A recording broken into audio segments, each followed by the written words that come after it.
দর্শক, আজকের ভিডিওতে আমি আপনাদেরকে একদম নতুন আর স্পেশাল দুইটা খাবার তৈরি করা দেখাবো। এই ভিডিওটি পুরোপুরি দেখলে আপনারা নিজেরাই বাড়িতে তৈরি করতে পারবেন। দেখুন, বিস্কিট দিয়ে কি চমৎকার একটা ব্রেড তৈরি করে। শুরুতে এটা দেখাই। পরিমাপ মতো আটা নিয়ে নিয়েছে এখানে। এগুলো কিন্তু সবই রুলি আটা বা গমের আটা, এগুলো দিয়ে তৈরি করা যাবে। এবার লবণ নিয়েছে পরিমাপ মতো।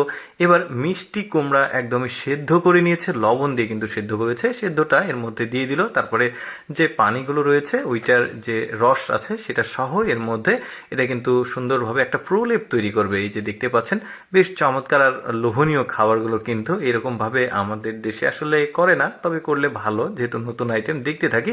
এই যে দেখতে পাচ্ছেন প্রলেপ হয়ে গেছে। এবার বিস্কিট নিয়েছে, তবে বিস্কিটটা এই যে দেখতে পাচ্ছেন কুকি এখন দুই পাশেই দিয়েছে, দিয়ে মাঝখানে ওই প্রলেপটা যেটা সেটা দিয়ে তিলের মধ্যে দিচ্ছে। এই যে দেখুন, বেশ চমৎকার একটা চাকার মতো হয়ে গেল, দেখতে ভালোই লাগছে।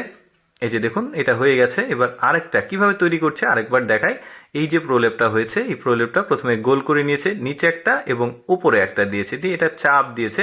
চাপ দিয়ে এটাকে চাকার মতো হয়েছে। এখন দুই পাশে সমান করে নিয়ে এটা তিলের মধ্যে দিয়ে দিচ্ছে। তাহলে কিন্তু জিনিসটা খুব চমৎকার লাগে দেখতে। এই যে দেখতে পাচ্ছেন হয়ে গেছে সবগুলো একত্রিত করে। এবার এগুলোকে ওই যে ডুবন্ত তেলে ভাজা হবে, এখন ছেড়ে দিচ্ছে। বেশ চমৎকার, বলতে পারেন মডিফাইড ফুড এটা। মানে বিস্কিট তো অলরেডি আছেই, এটার সঙ্গে জাস্ট আরেকটা উপকরণ দিয়ে এটা একটা মডিফাইড মডেল তৈরি করছে। বেশ চমৎকার দেখতে কিন্তু। এই যে হয়ে গেছে, দেখতে ভালোই লাগছে, সুস্বাদু এবং দারুণ একটা খাবার। এরপরে আরেকটা দেখাবো আপনাদেরকে। যেমন এই যে দেখতে পাচ্ছেন, এটা পরোটার মতো একটা খাবার, তবে এটার একজাক্টলি নামটা কি সেটা আমি জানি না, তবে খাবারটা বেশ চমৎকার, অনেকটা রুটি পরোটার মতো। কিভাবে তৈরি করছে দেখুন। পরিমাপ মতো প্রথমে আটা নিয়ে নিয়েছে, তার সাথে পরিমাপ মতো লবণ নিয়েছে। যারা আসলে গৃহিণী আছে, যারা রুটি পরোটা এগুলো নিয়মিত বাসায় বানায়, তারা কিন্তু বুঝতেই পারবে দেখলে যে কোনটা কতটুকু পরিমাণ দিতে হবে। এবার পানি দিয়েছে, দিয়ে এটাকে আলাদা একটা প্রলেপ তৈরি করবে, যেটা রুটি বানানোর সময় হয়, তবে একটু নরম করেছে এটা, যেটা দেখা যাচ্ছে। উপর দিয়ে তেল দিয়ে দিচ্ছে দুই প্রান্তেই, কিন্তু তেলটা দিয়ে আরো সুন্দরভাবে এটাকে মিক্সিং করা হচ্ছে। দেখতে পাচ্ছেন অলরেডি মিক্সিং হয়ে গেছে। এবার এটি আমরা বেলন বলি, আঞ্চলিক ভাষা আমাদের বেলন বলা হয়, আপনাদের আঞ্চলিক ভাষা আলাদা হতে পারে, তো আপনারা সেটা বুঝে নেবে। এরপরে ওপর দিক দিয়ে ঘি দিয়ে দেওয়া হচ্ছে। এবার ওপর দিয়ে কিছু সবজি রয়েছে, মানে এই যে দেখতে পাচ্ছেন পেঁয়াজের সম্ভবত পাতা হতে পারে এগুলো। যাই হোক, ওদের সবজি একটু আলাদা আলাদা হয়। এবার স্প্রিং এর মতো করে এটাকে গোল করা হলো।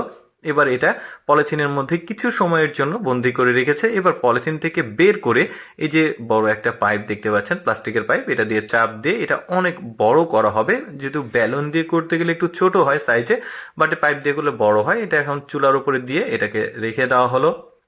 মানে নর্মাল চুলোতেও করা যাবে, তবে ওরা আলাদা এই চুলোটা ব্যবহার করেছে। তারপরে এই চুলার উপরে কিন্তু এটা দিয়ে ঘোরাচ্ছে, যাতে নিচের যে অংশটা সেটা ভালোভাবে আসলে হয়। এবার উল্টিয়ে দিয়েছে। কালারটা দেখুন, বেশ চমৎকার অলরেডি হয়ে গেছে। দর্শক, আমি সবসময় চেষ্টা করি আপনাদের সামনে একটু নতুনত্ব তুলে ধরতে। এরকম ভিডিও দেখতে ভালো লাগলে আমাদের লেটস গো ফেসবুক পেজটি ফলো রাখুন। আজকের ভিডিওটি কেমন লাগলো কমেন্ট করে জানাবেন।